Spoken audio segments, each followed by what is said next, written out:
Hello students, this is Anuj and welcome to numatics. बच्चों, class 10th mathematics में हमारा चल रहा है एप्लीकेशन ऑफ ट्रिग्नोमेट्री यानी त्रिकोणमिति के अनुप्रयोग। बच्चों, इसमें हम हाइट एंड डिस्टेंस के क्वेश्चन अभी कर रहे हैं। तो कल जो हमने क्वेश्चंस किए थे उनसे थोड़ा हायर लेवल पे आगे हम चलेंगे बच्चों। तो क्वेश्चन देखते हैं बच्चों। एक वृक्ष का ऊपरी भाग टूटकर भूमि से लगकर 45 डिग्री कोण बनाता है। जो कोई पेड़ टूटता है तो वृक्ष का शिखर 6 मीटर की दूरी पर पृथ्वी से मिला है, तो वृक्ष की ऊंचाई हमें ज्ञात करनी है। तो बच्चों, इसके लिए हम सबसे पहले क्या करेंगे, वही डायग्राम बनाएंगे। और डायग्राम बच्चों किस तरह से, मान लीजिए कोई भी आपका कोई ट्री है यहाँ पे, वो आपका यहाँ पे टूट करके कुछ इस तरह से गिरा है और बना रहा है 45 डिग्री का एंगल। बच्चों कितना एंगल? 45 डिग्री। ओके बच्चों, इसकी नेमिंग कर लेते हैं। इसको मैं ए, बी और सी से इस तरह से डिनोट कर ले रहा हूँ। और यहाँ पे आपको जो उसका जो वृक्ष की जड़ है, जड़ से उस बिंदु की दूरी जहाँ पे वो मिला है इसमें दिया है। इसका जो डिस्टेंस है वो 6 मीटर है। कितने बच्चों? 6 मीटर। तो यहाँ पे इसको इसी के अकॉर्डिंग यहाँ पे लिखेंगे। आकृति में हमारे पास है बच्चों, प्रश्नानुसार क्या है? प्रश्नानुसार वृक्ष वृक्ष की लंबाई बच्चों, हम यहाँ पे वृक्ष की लंबाई जो है ये x और पूरी लंबाई बच्चों क्योंकि ये हो जाएगी और इसको हम मान लेते हैं y यहाँ पे। तो वृक्ष की लंबाई क्या हो जाएगी? वृक्ष की लंबाई x प्लस y है, जो जो बिंदु C पर बिंदु बिंदु B पर सॉरी बिंदु B पर 45 डिग्री कोण पर भूमि से मिलता है। जबकि जबकि BC बराबर क्या है बच्चों? BC बराबर 6 मीटर इसमें गिवन है। ऑलराइट बच्चों, अब आगे सोल्व करेंगे बच्चों। हम यहाँ पे त्रिभुज ABC में हम क्या करेंगे? त्रिभुज ABC में वही पिछले क्वेश्चंस की तरह 10 45 10 45 का मान क्या होता है बच्चों? लंब बटे आधार यानी x अपॉन 6 यहाँ पे हो जाएगा। क्या हो जाएगा बच्चों? AC अपॉन BC, इसको पहले मैं लिख दे रहा हूँ, लंब बटे आधार। वैल्यूज पुट करेंगे। 10 45 की वैल्यू 1, AC की वैल्यू हमने x माना है, BC की वैल्यू गिवन है 6। तो यहाँ पे बच्चों ये क्या हो जाएगा? क्योंकि क्रॉस मल्टीप्लाई करेंगे तो x इक्वल टू 6 मीटर हमारा आ जाएगा। बच्चों x की वैल्यू यहाँ पे सिंपली निकल करके आ गई है, ये वाली वैल्यू। अब क्योंकि बच्चों वृक्ष की पूरी लंबाई हमें ज्ञात करनी है, वृक्ष की ऊंचाई, तो यानी हमें x प्लस वाई ये फाइंड करना है। तो अभी हम y फाइंड करेंगे। अब बच्चों आपको इसमें ध्यान ये देना है, ये पिछले क्वेश्चन से अलग ये इसीलिए है क्योंकि इसमें एक चीज है कि हमें और भी ट्रिग्नोमेट्रिक रेशो का यहाँ पे यूज करना पड़ेगा। वो क्यों? क्योंकि y भी फाइंड करना है और y बच्चों हमारा है कर्ण, और 10 में हमारा लंब बटे आधार बस आता है। तो कर्ण का यूज करेंगे बच्चों, किस में कर सकते हैं? साइन में कर सकते हैं। साइन होता है लंब बटे कर्ण। तो x अपॉन वाई हो जाएगा और x की वैल्यू हमने फाइंड कर ली है, उससे y की वैल्यू फाइंड हो जाएगी। तो चलिए बच्चों करेंगे अगेन। पुनः त्रिभुज ABC में क्या करेंगे बच्चों? इस बार साइन 45 का यूज करेंगे और बराबर साइन 45 क्या होगा बच्चों? AC upon AB, AC upon AB, क्योंकि ये होता है लंब बटे कर्ण।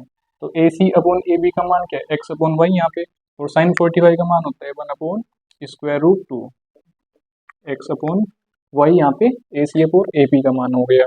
ओके बच्चों, अब क्रॉस मल्टीप्लाई करेंगे तो इससे हमारे पास आएगा y equals square root 2 into x, और x की वैल्यू बच्चों हमारे पास गिवन है तो ये वैल्यू हम रख देंगे। तो y बराबर हो जाएगा y equals square root 2 into 6, क्योंकि x बराबर 6 मीटर हमारे पास गिवन है। इसकी वैल्यू फाइंड कर लेंगे बच्चों, तो ये हो गया हमारे पास सिंपली 6 रूट 2। ओके बच्चों, अब कुल लंबाई क्या हो जाएगी? कुल ऊंचाई। अतः वृक्ष की ऊंचाई हमारे पास आएगी जो है x प्लस वाई बराबर x की वैल्यू 6 है, y की वैल्यू 6 स्क्वायर रूट 2।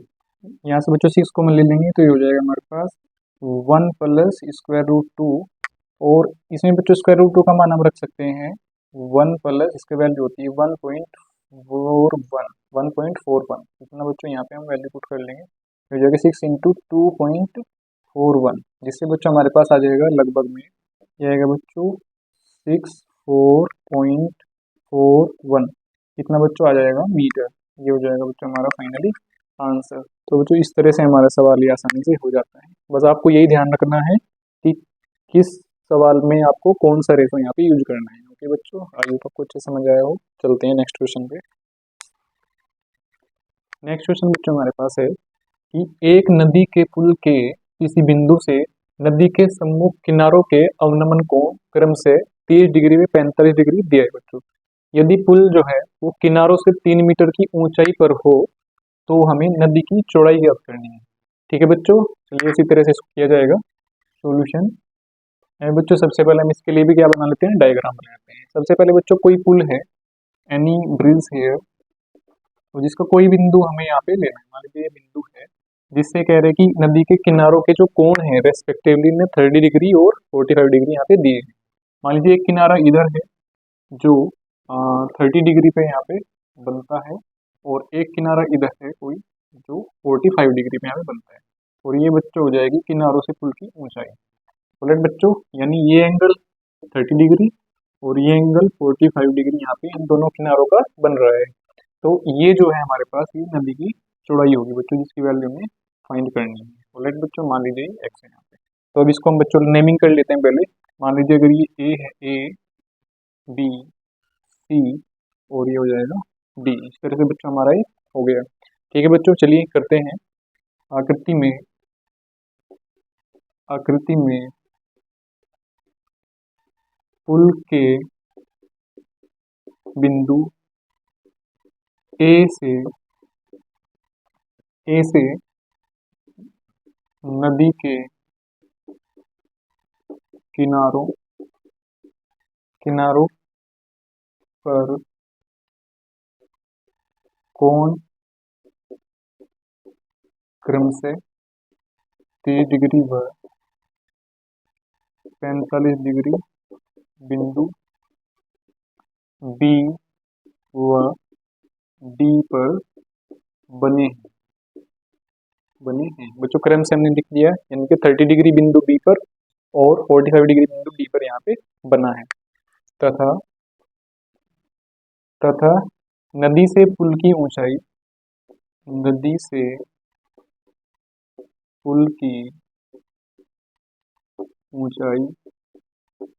ऊंचाई बच्चों क्या है, ए सी बराबर हमारे पास है 3 मीटर। कितने बच्चों, 3 मीटर इसने दिया है सवाल में यहाँ पे। ओके बच्चों, अब इसको सोल्व करेंगे, वही ट्रायंगल हम यूज करेंगे यहाँ पे। हम सबसे पहले देखेंगे त्रिभुज ए बी सी में हमें क्या मिलेगा बच्चों, क्योंकि यहाँ पे भी रिलेशन हम क्या यूज कर रहे हैं, क्योंकि हमें चौड़ाई निकालनी है तो ये B C plus D C हमें फाइंड करना है। और ये हमारे पास ए सी इसने दिया है, यहाँ पे हम लिख लेते हैं 3 मीटर, तो यहाँ पे लंब भी हमारा दिया हुआ है। ठीक है बच्चों, तो यूज करेंगे ए सी अपॉन बी सी। इसके लिए क्या होगा, 10 30 बराबर होगा ए सी अपॉन बी सी। 10 30 होता है बच्चों 1/√3 इक्वल ए सी हमारे पास दिया हुआ है 3 मीटर, और बी सी बच्चों हमें यहाँ पे फाइंड करना है। तो बच्चों क्रॉस मल्टीप्लाई करेंगे तो बी सी बराबर आ जाएगा, बी सी बराबर 3√3 मीटर। इक्वेशन 1 इसको मान लेते हैं बच्चों। ऑलराइट बच्चों, बी सी का मान हमारा यहाँ से यहाँ तक का निकल करके आ गया 3√3। अब चलेंगे बच्चों हम दूसरे ट्रायंगल में, ये जो है ए डी सी। ठीक है बच्चों, त्रिभुज ए डी सी में यहाँ पे एंगल कितना है बच्चों, 45 डिग्री, यानी 10 45 जो लंबटे आधार होता है, लंब फिर से वही है हमारे पास ए सी, और जो आधार है यहाँ पे इस बार वो डी सी है। आधार क्या है, टी सी। वैल्यूज रखेंगे 10 45 होता है 1, ए सी हमारे पास यहाँ पे 3 मीटर ऑलरेडी, और डी सी की वैल्यू में फाइंड करनी है। तो क्योंकि रेशो उनका 1 आ रहा है, दोनों आपस में बराबर होंगे, यानी डी सी बराबर हो गया 3 मीटर। ओके बच्चों, इसको मान लेंगे इक्वेशन 2। ठीक है बच्चों, तो आपने देखा कि जो नदी की चौड़ाई है वो हमारे पास B C plus D C है। क्या है बच्चों, क्योंकि नदी की चौड़ाई बराबर क्या है बच्चों, B C plus D C. तो समीकरण 1 और समीकरण 2 से हम इनका यहाँ पे मान रख देंगे। अतः समीकरण 1 व 2 से मान रखने पर नदी की चौड़ाई क्या आ जाएगी, नदी की चौड़ाई हमारे पास आएगी बच्चों, यहाँ पे वैल्यू है 3√3, रखेंगे 3√3 मीटर प्लस, और डीसी की वैल्यू हमारे पास आई है सिंपली 3 मीटर, 3 मीटर। तो उनको ऐड करेंगे बच्चों, तो 3 यहाँ से कॉमन आएगा और हमारे पास बचेगा √3 प्लस 1 मीटर। ये हो गया बच्चों। नेक्स्ट क्वेश्चन बच्चों हमारे पास है, इसमें बच्चों पूछ रहे हैं कि 20 मीटर ऊंचे भवन पर लगी एक मीनार के तल व शिखर के उन्नयन कोण क्रम से 45 डिग्री व 60 डिग्री है। तो हमें बच्चों मीनार की ऊंचाई ज्ञात करनी है। ठीक है बच्चों, तो चलिए उसी तरह से किया जाएगा इसको भी। सबसे पहले हम बना लेते हैं डायग्राम। तो बच्चों यहाँ पे मान लीजिए हमारे पास कोई भवन है जो कितना बच्चों 20 मीटर की ऊंचाई वाला भवन इन्होंने दिया है। ठीक है बच्चों, और ये जो है भवन के ऊपर एक कोई मीनार है जिसकी ऊंचाई सर्टेन नहीं है, जो भी होगी हम मान लेते हैं उसको x, और इसके तल से एक तो जो एंगल बन रहा है वो दिया है जो है 45 डिग्री, और इसके टॉप से यानी शिखर से एक एंगल बन रहा है वो भी दिया है इन्होंने हमें, जो बन रहा है हमारे पास 60 डिग्री। 60 डिग्री ओके बच्चों, ये एक्स्ट्रा को हम ऐड कर देते हैं। तो इस तरह से बच्चों हमारा डायग्राम यहाँ पे बन रहा है। इसकी नेमिंग कर लेते हैं एक बार, ये हम लोग इसको कर लेंगे ए बी सी, और इस तरह से ये डी हो जाएगा। ठीक है बच्चों, तो हमें यहाँ पे मीनार की ऊंचाई यानी कि ओनली और ए डी यानी एक्स की वैल्यू हमें फाइंड करनी है। ठीक है बच्चों, इसमें बस एंगल दिया है और कुछ दिया नहीं है, सिर्फ भवन की ऊंचाई हमारे पास है। तो चलिए करते हैं आकृति। आकृति में हमारे पास है सी डी बराबर 20 मीटर, जो क्या है बच्चों भवन की ऊंचाई, भवन की ऊंचाई है, और क्या है हमारे पास ए डी मीनार की ऊंचाई बराबर एक्स, ये हमने माना मीनार की ऊंचाई क्या है एक्स है। चलिए बच्चों उसी से हम यहाँ पे रेशो जो लगाएंगे त्रिभुज किसमें बच्चों, सबसे पहले देखते हैं हम त्रिभुज बी सी डी में। त्रिभुज बी सी डी में हमारे पास क्या है बच्चों, लंब बटे आधार यूज करना है। तो 20 अपॉन बी सी को हम मान लीजिए, थोड़ी देर के लिए मान ले रहे हैं इसको वाई। ठीक है बच्चों, तो हमारे पास क्या हो जाएगा 10 45 बराबर होगा D C upon D C. तो 10 45 का मान होता है 1, और डी सी का मान यानी कि भवन की ऊंचाई ये दिया हुआ है 20 मीटर, और बी सी को हमने माना है यहाँ पे वाई। ठीक है बच्चों, तो उस तरह से यहाँ पे वाई की वैल्यू हमारे पास आ जाती है, यानी कि इसका आधार एक तरह से हमारे पास आ जाता है 20 मीटर। ओके बच्चों, इसको रख लेंगे इक्वेशन 1। अब हम दूसरे त्रिभुज में यूज करेंगे वैल्यूज, त्रिभुज ए बी सी में। त्रिभुज ए बी सी से क्या मिलेगा, त्रिभुज ए बी सी में हमारे पास आएगा 10 बच्चों, इसमें 60 डिग्री दिया हुआ है 60 डिग्री।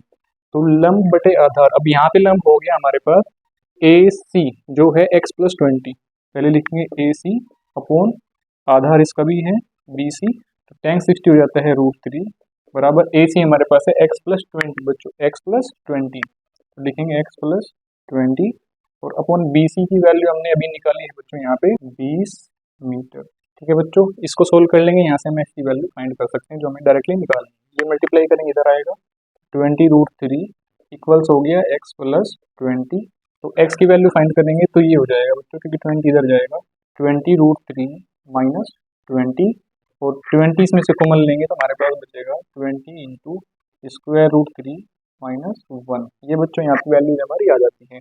हम इसको और सोल्व कर सकते हैं, अगर हमें √3 की वैल्यू यहाँ पे पुट करनी हो तो ये हो जाएगा बच्चों वैल्यू 20, और √3 की वैल्यू होती है 1.732 माइनस 1, जिससे बचेगा 20 इंटू 0.732।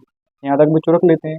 अब 0 से बच्चे हो जाएगा 2 इंटू 7.32। ऐसे बच्चों कर सकते हैं, क्योंकि यहाँ पे 10 की मल्टीप्लाई से पॉइंट जो है हमारा यहाँ पे आ गया है। अब बच्चों इसकी मल्टीप्लाई करेंगे तो हो जाएगा 2 2 जा 4, 2 3 जा 6 एंड 2 7 जा 14।